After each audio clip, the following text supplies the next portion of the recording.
Hello दोस्तों, सादा नमस्कार, अभिवादन, प्रणाम, शुभ आशीर्वाद। कैसे हैं आप लोग?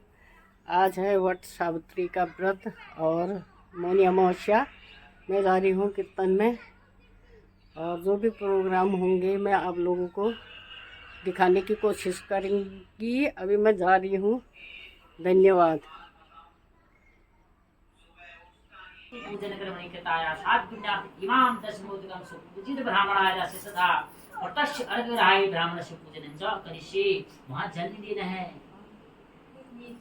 कोई बात नहीं। अब इनको दो अर्घ, ये नजीक है। गणेश जी का तो स्नान हो गया, ढरा कपड़े पहनेंगे, कैसा हो समझना है ना। तो ये बात ये टीका भी लगा दीजिए, उसी में खूब लगा लगा दीजिए। नमो पहले चंदन लगाओ। ओम नमो ब्रह्मण्य देवाय गो ब्राह्मणाय जगत्पिताय कृष्णाय गोविंदाय नमो नमः। चंदन से जो बहुत पुण्य मिलता है, सर्वदा पवित्र अब देखो लग गया, क्योंकि ये मैं बोलता बहुत कम हूँ ना, मुझे लग गया सॉरी कहीं होगा वो लिखा हुआ। तो उससे क्या है कि चंदन से शीतलता आती है, इसलिए चंदन पहले लगाया। उले चंदन श्रीखंडवा, ये तो केमिकल टाइप कोई भरोसा नहीं है। प्रमाणिक लक्ष्मी प्रमाणिक सर्वदा घिसनेवाल, हाँ उससे शीतलता मिलेगी, नेचुरल ठहराव। आइए ना पता ना पता प्रकार है केमिकल और ये वाला ऐसे को कर दो।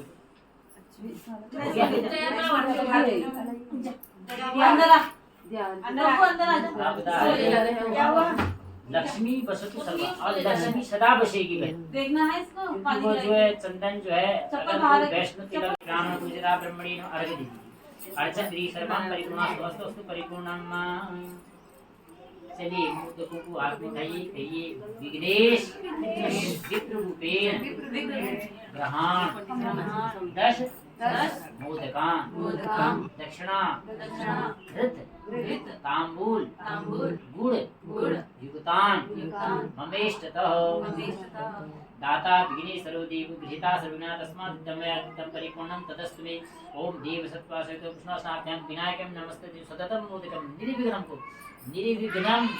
कुरु मे देव। और शुभ कार्येषु निर्विघ्न रहना है, और मैं सदा सदा शुभ कार्य करते रहूं, और तुम करवाते रहे कहते हैं गणेश जिंदा बनी।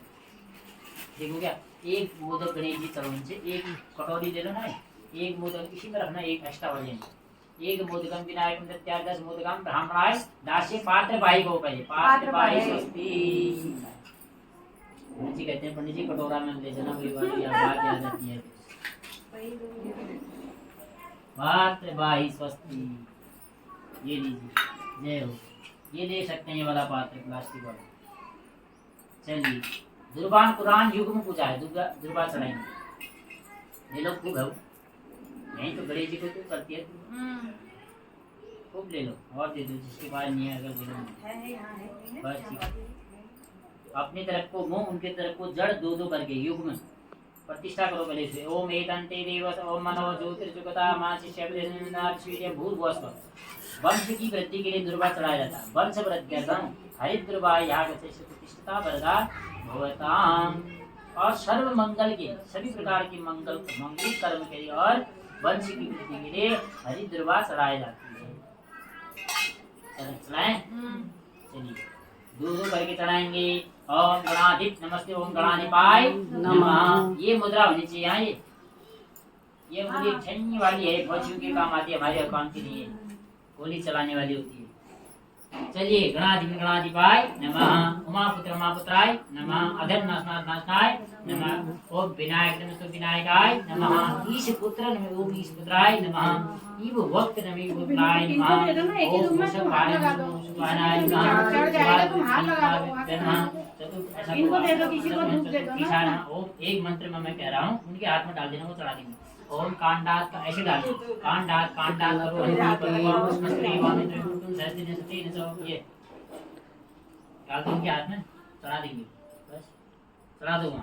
कांडात करो हंती परो खसबरी वानद्र पर तुम सहस्ते न 3 बार घुमाएं। परतनो सहस्ते सतीन दुर्बा को जो है माता सीता जी का आशीर्वाद मिला है। अगर वो कहीं निर्जन वन में भी होगी सूख जाएगी, एक पानी का एक बूंद पड़ते हुए फिर से फल हो जाएगी। कहीं देखना दुर्बा को कोई जमाता नहीं, ऑटोमेटिक हो जाता है। अब वो प्लॉट में घूमने वाली वो चीज के वो तो हाइब्रिड होती है, उसको मत कहो, अन्य जो ऑटोमेटिक हो जाता है। हाँ, दुर्बा के लिए आशीर्वाद है ना, तब वो कह रहा है दुर्बा नाथ बढ़ जाए, दुर्बा नाथ फैल जाए, दुर्बा के लिए खा गया दुर्बा नाथ फैल जाए, है ना, धूप की तरह बस दीदी समझ गई हो।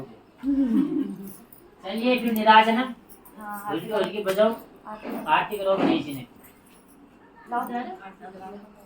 अभी गणेश जी की होगी ना, थोड़ा एक डाल दीजिए।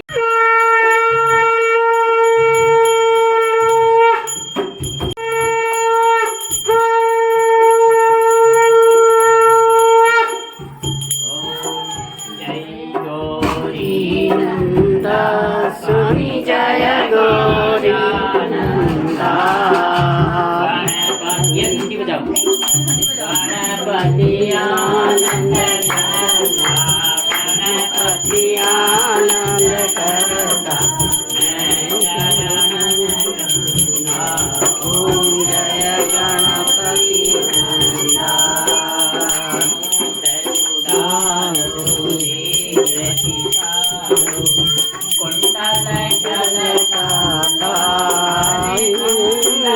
झलकाता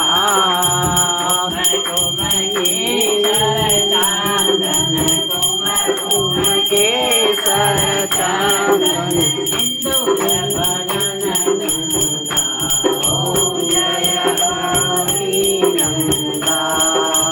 मुकुट सुवर्ण सुगंधा मस्तक सुगंधा, मस्तक सुगंधा, बढ़िया बालुवंदा, बढ़िया बालुवंदा, पाहुनी निर्गंधा, ओम जय गौरी नंदा। गणपति आसन शोभित गणपति आसन, हरि गणपति आनंदा, कल मोतियन की माला, कल जयंती माला, सुर नर मुनि वंदा, ओम जय गौरी नंदा। मूषक वाहन आनंद शिवसुत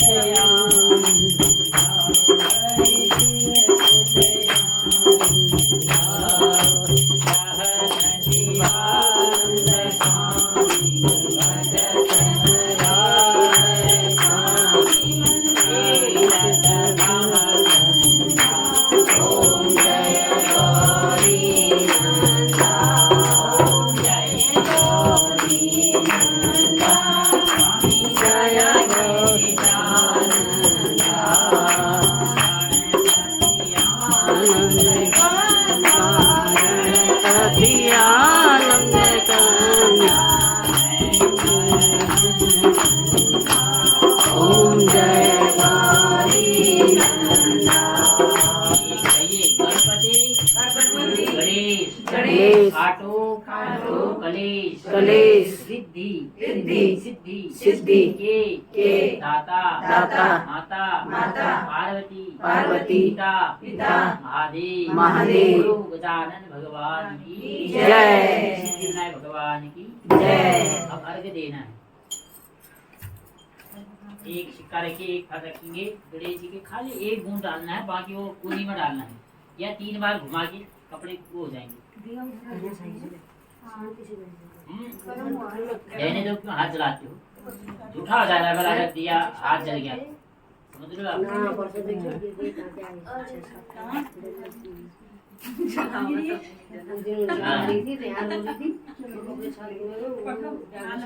चलिए रक्ष रक्ष गणाध्यक्ष रक्ष, एक बूंद नहीं दो कुनी में दो, रक्ष रक्ष गणाध्यक्ष रक्ष का वो दूसरी कुनी नहीं है, ये है ना, ये यहाँ दे दो, 3 बार घुमा लो, रक्ष रक्ष गणाध्यक्ष रक्ष का सर्वदा नीचे रखो, ये फर्स्ट सिक्का वहां चढ़ा दो, फूल पकड़ के प्रार्थना करिए। ओम विघ्नेश्वराय कराय सुरप्रियाय जन्याद्यो तुम गद्दी बजिया। विघ्नेश्वराय वरदाय सुरप्रियाय लंबोदराय सुभगाय जगत्थिताय नागाननाथ की विभूषिताय परिषदाय गणनाथ नमो नमस्ते। 3 बार घूमो अविरल दीदी गलत अविरल ये मध्य जल अंगुली कहाँ जा रही है देखो ना। अविरल मध्य 3 बार कबूलम अभिमत फल दातार कामेशन गणपति मने 3 कानी कानी च पापानि च आपो हम पाप कर्मा हम पाप राइमा हम पाप सर्व पाप प्रतामस्ती प्रति मैं अब जो कोई पिलाते हुए चाय पिला दे।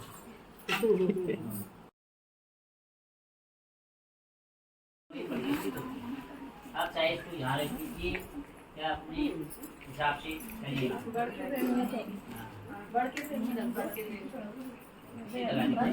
लगा दी उसे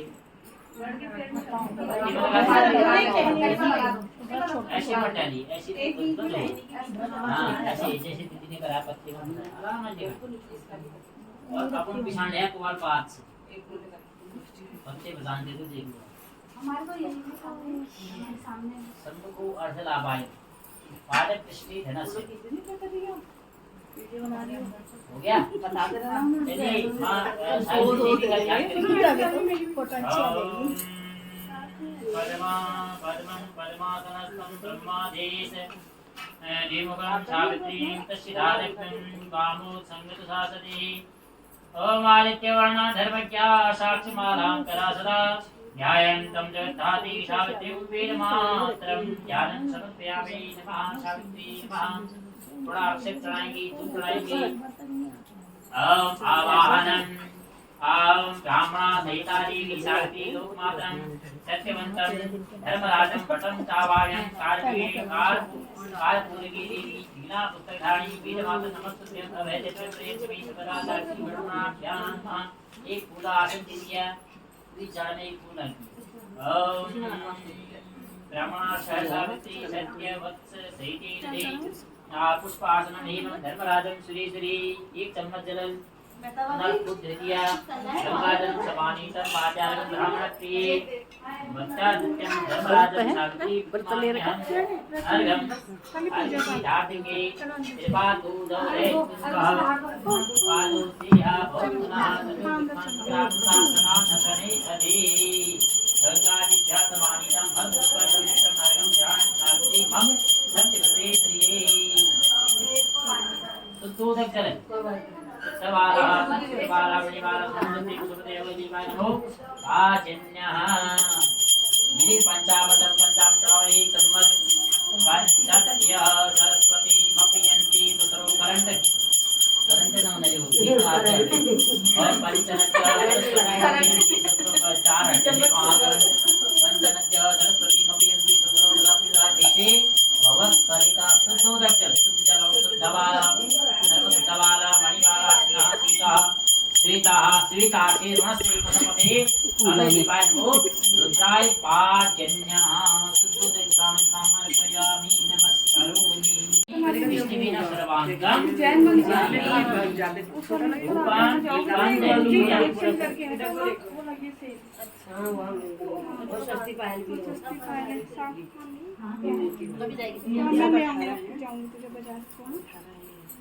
अच्छी लग रही है तो मेरे तो मुझे सोशल दिखाइए दो चलिए वनस्पति रसों आग्रह सभी बारा प्रतिक्रियता दीपन दर्शयामि। अगर घी की बत्ती को रह रही है हां मेरे बच्चे हैं क्या इसमें दो जला दो किनारे ये हां चलिए दीपम दिखाना खाली दीपम दर्शयामि। नैवेद्यम नैवेद्य तो आपका जिस सही चने हो या पकवान हो फल हो पान का पत्ता हो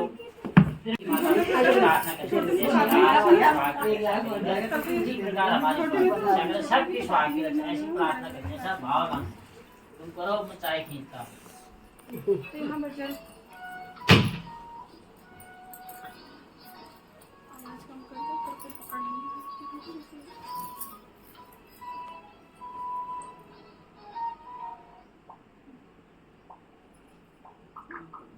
या एक चम्मच जल छोड़ेंगे।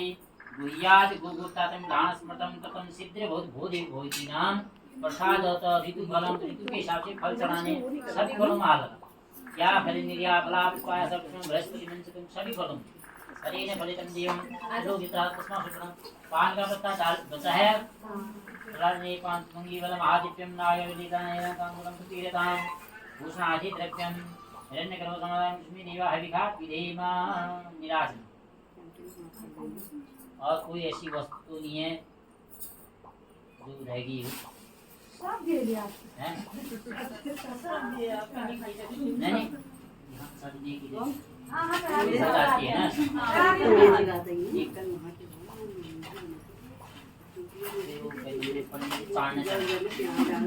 चढ़ाना क्या खाना है नहीं। अब वो इतने चने पेड़ में डाल अब वो काम के होंगे तो किसी के काम है चाहे वो मनुष्य खाए या कुछ भी खाए। अब मार टैगिंग वाले को खा वाली बात ये चलिए निराजन करो आरती करो सब जगह एक में लगाओ ना तो 20 में लगाओ सब 20 में लगाओ। ये आटे तो उसमें घी पड़ा है आप बड़े आटे लगाओ।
जय देवी समास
बोल भगवती माता की जय, बोल भगवती माता की। सत्यं जगत्सर्वं तदेवासुर मानसं सत्यतो देव ब्रह्मरूपं नमस्ते त्वं सर्वसाक्षिं लोकानां सुभाषितं वेतनं ध्यानार्घं धर्मराजं व्यवस्थाय नमोस्तुते। नीचे रहो इसको, खड़े रहो की प्रार्थना करना, मतलब कहने का पतिव्रते, पति के व्रत में रहूंगा ये महाभागे वही यानी शुचि स्मृति दृढ़व्रती दृढ़ व्रत में रहूं और क्या बने रहूं भर्तु प्रियवादिनी भर्तु की अपने भर्तु की प्रियवादिनी बनी रहूं। अब लड़ाई जगह अपन और लड़ाई एक वाला और मैं मन से कह रहा हूँ याद रखना है, मेरा ध्यान उधर नहीं है, आप अपने याद रखना। चलिए यानी कानी च पापानि जन्मांतरकतांच कांचनादेवी सावित्री सवित्री चौसततं कामणप्रिया दासी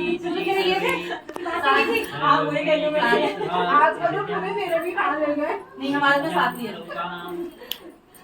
अंडियासी सुकृति यथा स्वामिनां पूजां त्वं प्राण नमस्ते कार पूजके देवी वीणा पुस्तकधारिणी क्या बात उनके वीणा पुस्तकधारिणी वेद मातं नमस्तुभ्यं सौभाग्यं च प्रेयसी तदाराभ्यां सावित्री ब्रह्मणाभ्यां नमः सावित्री ब्रह्म गायत्री सर्वदा प्रियवासिनी तेन सत्येन मापाहि दुख संसार सागर, ये संसार रूपी जो दुख रूपी सागर है बल उससे हमारी रक्षा करें। तुम गौरी भी है बल सच्ची हैं। लक्ष्मी स्तंभ प्रभा चंद्र मंडली चंद्र के मंडल में निवास करने वाली है। तुम्हें जगन माता, तुम जग की माता है। तुम उद्धरम वरानने सौभाग्यम सौभाग्य की रक्षा करना, कुल वृद्धि की वृद्धि करना, कुल वृद्धि तुम मम सुवृद्धि अपने व्रत में अटल रहूं। यनमया ऐसी शक्ति आप मुझे दें। यनमया दुष्कृतम सर्वम कृतम जन्म सते अपि भस्मीभवत तत्सर्वम् अवैधव्यं च देहि साहित्यं यथा देवी चतुर्वर्षतायुषं पतिं प्राप्ति पुण्यं मम देवी तथा गुरु कर्म साक्षी जगत गोविंद सर्वदेव उसी में सर्व संवत्सर व्रतम सर्व परिपूर्णम ततस्तु मे।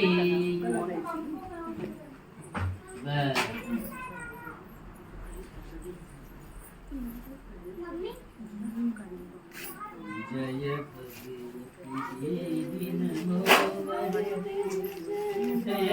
पाप विनाशिनी, इसको मेरे ऊपर सेंड कर देना। हाँ भी कर देता हूँ। सबको आएगा मैं चिपक ना।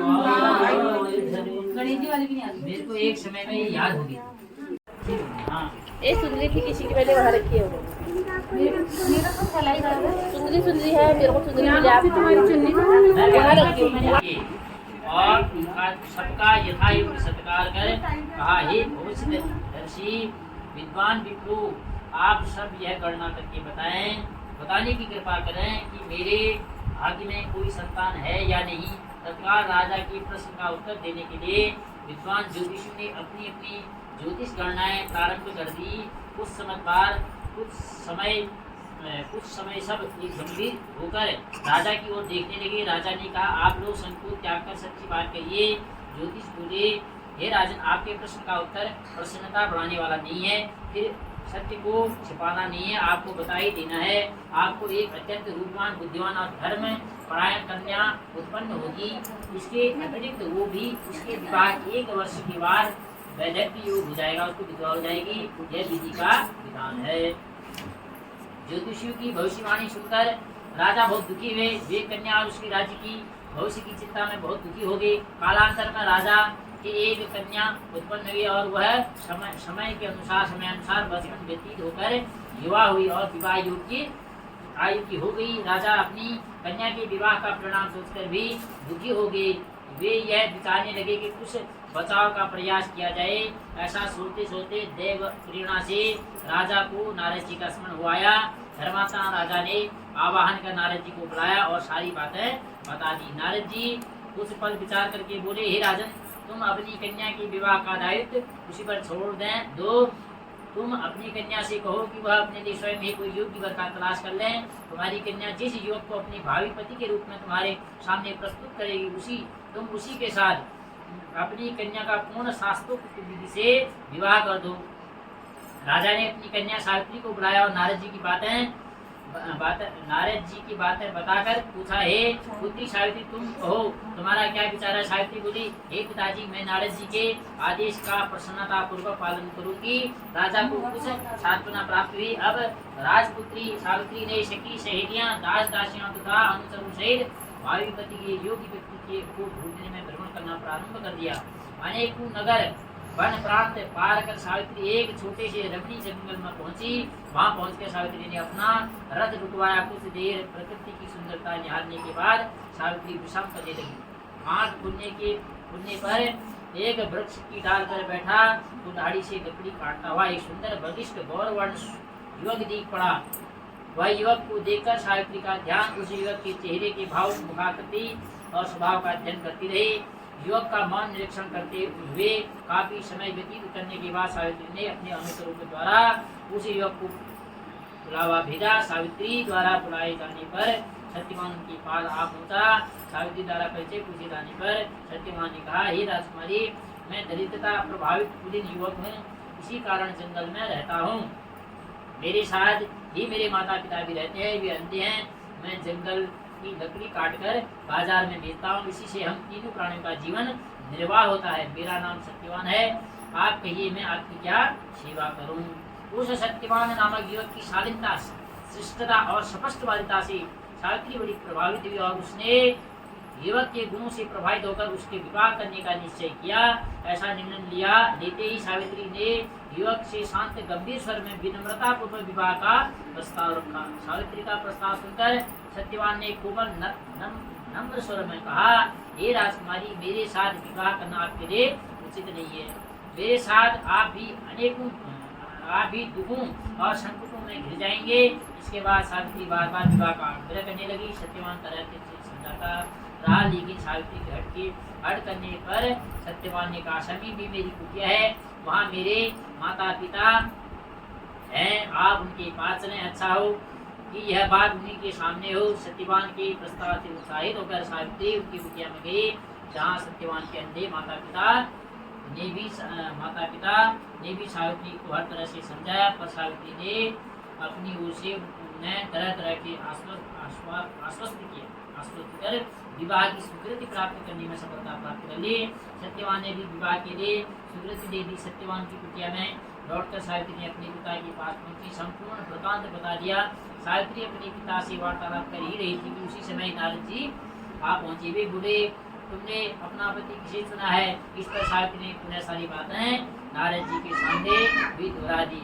नारद जी बोले, सत्यवान एक गुणवान रूपवान सदाचारी सज्जन युवक है, परंतु विवाह के 1 वर्ष के बाद ही उसकी मृत्यु हो जाएगी। इसलिए हे सावित्री तुम अपने लिए पुनः किसी अन्य व्यक्ति को चुनो। सत्यवान अल्पायु है, कम उम्र में मरने वाला है, इसलिए अन्य किसी और विकल्प को करो। नारद जी की बात सुनकर सावित्री बोली, हे नारद जी नए भय से मैं धर्म से विमुख नहीं हो सकती हूँ। हिंदू नारी जीवन में एक बार अपने पति का चुनाव करती है। मैं सत्यवान को अपना पति चुन चुकी हूँ, अब वचन भंग कर पातक नहीं करूंगी। नारद जी ने सावित्री के पिता को उसे तरह तरह से समझाया, पर सावित्री सत्यवान से ही विवाह करने पर दृढ़ रही। तो नारद जी ने कहा, तुम्हारा कल्याण हो, जीवन सुखी हो। नारद जी आशीर्वाद देकर विदा हो गई। सावित्री की इच्छा अनुसार उसके पिता ने उसका विवाह सत्यवान के साथ कर दिया। सत्यवान को ज्ञान था कि 1 वर्ष की सावित्री को ज्ञान था कि 1 वर्ष के बाद उसके पति की मृत्यु हो जाएगी। ऐसे में यदि शंकर जी को प्रसन्न कर लिया जाए तो विधि के विधान पर भी विजय पाई जा सकती, क्योंकि शंकर जी निश्चय में प्रसिद्ध है। मैट ही कठिन कुअंक भाल के भावी मेट सकहीं त्रिपुरारी, अर्थात शंकर जी में शक्ति है, विधाता की विधान को जो है बदल सकती है। अतएव सब प्रकार से निश्चित कर सावित्री भक्ति पूर्वक भगवान शंकर की आराधना करने लगी। सत्यवान के लिए सावित्री पूर्ण मनोयोग से शिव जी की आराधना करती रही तथा जब सत्यवान की आयु के केवल 7 दिन ही शेष रह गए तो सावित्री और तीव्रता से कठिन उपवास कर भगवान को प्रसन्न करने में लग गया था। अतः सावित्री की भक्ति से प्रसन्न होकर भगवान शंकर उसके सामने प्रकट हुए और बोले, मैं तुम्हारी भक्ति से प्रसन्न हूँ, मुझसे मनोवांछित वर मांग लो। सावित्री बोली, भगवान मेरे पति की आयु के 2 ही दिन शेष हैं, कृपया उनके जीवन की रक्षा की विधि बताएं। भगवान शंकर बोले, कल ज्येष्ठ की अमावस्या के दिन भक्ति पूर्वक वट वृक्ष की पूजा करने से तुम्हारी मनोकामना पूरी होगी। सावित्री ने वट वृक्ष की भक्ति पूर्वक पूजा की और रात की जागरण किया। दूसरे दिन प्रातःकाल जब सत्यवान जंगल में लकड़ी काटने जाने लगा तो सावित्री भी उनके साथ चलने की हट करने लगी। इसी प्रकार सास ससुर को राजी कर सावित्री ने पति को मना दिया और उसके साथ जंगल में स्वयं भी गई। लकड़ी काटने के लिए सत्यवान एक वृक्ष पर चढ़ा। एक वृक्ष को काटने के लिए कुल्हाड़ी चलाते सत्यवान का सिर दर्द करने लगा और वह वृक्ष के नीचे उतर आया। सावित्री से बोला, मेरे सिर में पीड़ा हो रही, मैं आराम करना चाहता हूँ। पतिव्रता धर्मपरायणा सावित्री चिंतित होने लगी। सत्यवान उसी देर में मूर्छित होकर अचेत हो गया। तभी सावित्री के अपने सम्मुख एक दिव्य पुरुष को देखा। उस दिव्य पुरुष को देखकर सावित्री ने पूछा, आप कौन हैं? उसने उत्तर दिया, मैं यमराज हूँ, तुम्हारे पति की आयु समाप्त हो चुकी है, मैं उसके प्राण लेने आया हूँ। अपनी बात समाप्त कर यमराज ने सावित्री गोद में अचेत पड़े सत्यवान को प्राण लेकर प्रस्थान किया। सावित्री भी यमराज के पीछे चल पड़ी। यमराज ने सावित्री को पीछे आने से बार बार मना किया पर सावित्री नहीं मानी।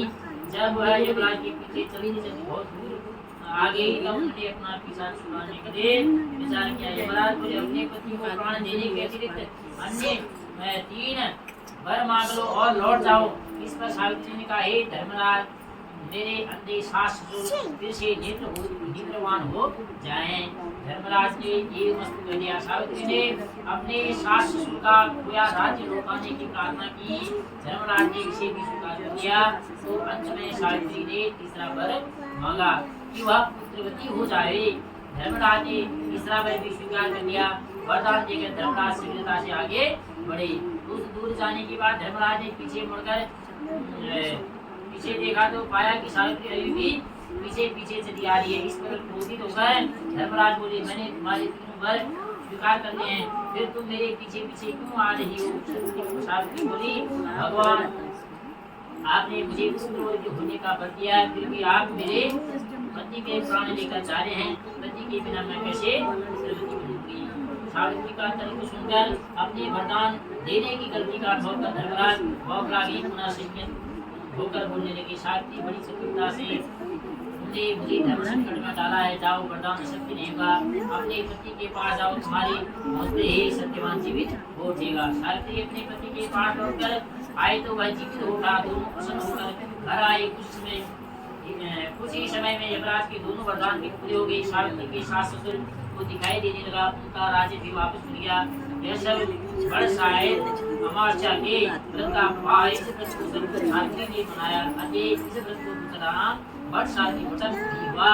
हे भगवान, इस प्रकार आपने सावित्री को व्रत स्वीकार किया, वैसे सबको को देना जो आपका भक्तिपूर्वक व्रत करे। सावित्री के पिता को पुराने श्राप से मुक्ति प्राप्त हुई। सावित्री के पिता पशुपति को भी 100 पुत्र प्राप्त हुए और सावित्री सत्यवान से भी 100 पुत्र प्राप्त करके दीर्घायु तक एक समय के राज्य को भोगा। अंत में वैकुंठ को सिधारी प्रत्येक सौभाग्य सिद्ध के लिए यह करना आवश्यक है। बोल सावित्री माता की जय।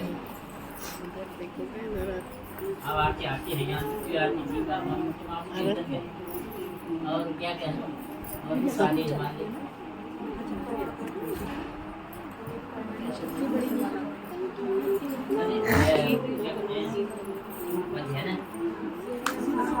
साथ में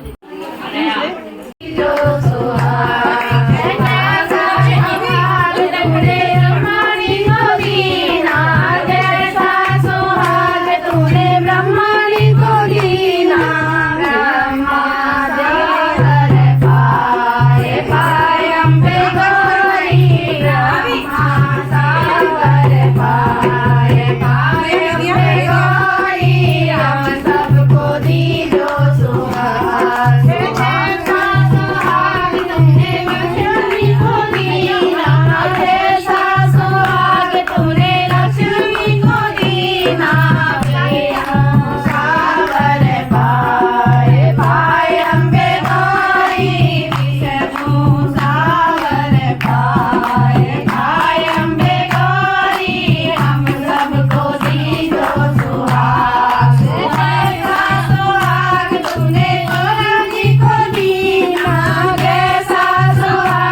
तुमने गौरा जी को दीना गाय अम्बे गौरी गाय अम्बे गौरी बाजी मम्मी को दे दे